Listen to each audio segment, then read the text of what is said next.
حضرت عبداللہ بن مسعود رضی اللہ تعالیٰ عنہ رسول اللہ صلی اللہ علیہ وسلم کے پاس آئے اور آ کر عرض کی، یا رسول اللہ، مجھے کسی نے یہ بتایا کہ فلاں آدمی کے اوپر جن چڑھا ہوا ہے، اور میں اس کی طرف گیا اور میں نے دعا کی اور اللہ کا کلام پڑھا اور اس کے اوپر پھونکا تو وہ ٹھیک ہو گیا۔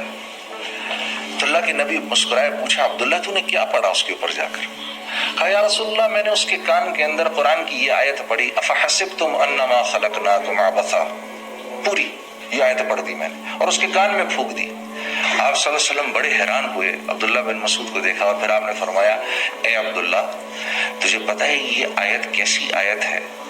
اس رب کی قسم کہ جس نے مجھ کو نبی بنا کر بھیجا ہے، یہ آیت اگر یقین کے ساتھ آدمی پہاڑ پر کھڑا ہو کر پڑھے تو پہاڑ کو اپنی جگہ سے ہلا دے گا۔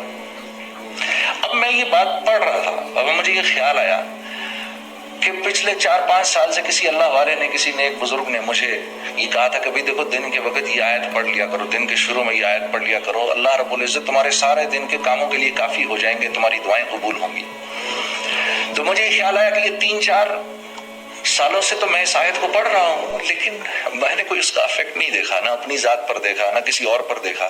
تو مجھے وہ خیال آیا، بات یہ ہے کہ عمل تو عبداللہ بن مسعود نے بھی وہی کیا جو میں کر رہا ہوں، انہوں نے تو ایک ہی دفعہ کیا، میں تو 3-4 سال سے کر رہا ہوں۔ فرق یہ ہے کہ ان کے پاس وہ ایمان کی جو مایا ہے وہ ایسی ہے کہ یہ جو آیتوں کے بول ان کی زبان سے نکلتے ہیں تو وہ جو ڈیزائرڈ افیکٹس ہم چاہتے ہیں نا، وہ ڈیزائرڈ افیکٹ جو ہیں وہ ڈیزائرڈ افیکٹ ہو جاتے ہیں، اور میں پڑھ کے رہ جاتا ہوں۔ ابھی ہم حج پر تھے، بڑے فخر سے انہوں نے بتایا کہ بھئی اس سال تو 45 لاکھ آدمی نے حج کیا۔ اب 45 لاکھ لوگوں نے، الحمدللہ کتنی بڑی بات ہے، امت مسلمہ میں سے 45 لاکھ لوگوں نے حج کیا۔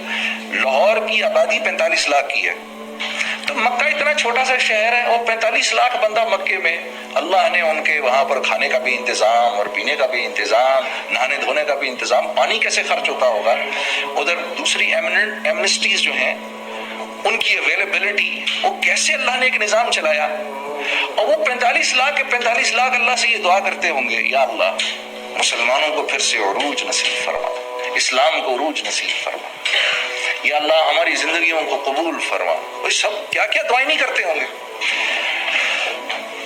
اور ہم کیسی امیدیں لگا کے رکھتے ہیں ان حاجیوں سے۔ یقیناً اللہ کے ہاں یہ دعائیں تو قبول ہوتی ہوں گی، لیکن وہ ڈیزائرڈ افیکٹس نہیں ہو رہے جو 1.25 لاکھ صحابہ کے حج سے ہو گئے۔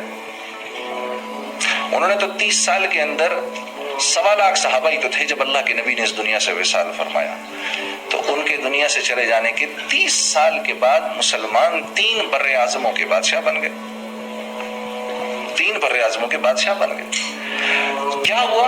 فرق کیا ہے؟ وہ ایمان کی کمی فرق ہے میرے دوستوں، اور کوئی نہیں۔ اعمال وہ بھی وہی کرتے ہیں، وہ بھی وہی کرتے تھے جو میں اور آپ کر رہے ہیں، بلکہ ہم زیادہ کر رہے ہیں۔ عبداللہ بن مسعود ایک دفعہ تابعین کی ایک جماعت بیٹھی ہوئی، تو ان سے فرمانے لگے، اے تابعین کی جماعت، آج تم لوگ روزے بھی زیادہ رکھتے ہو، نماز بھی زیادہ پڑھتے ہو، قرآن بھی زیادہ پڑھتے ہو۔ صحابہ اتنا نہیں کرتے تھے، لیکن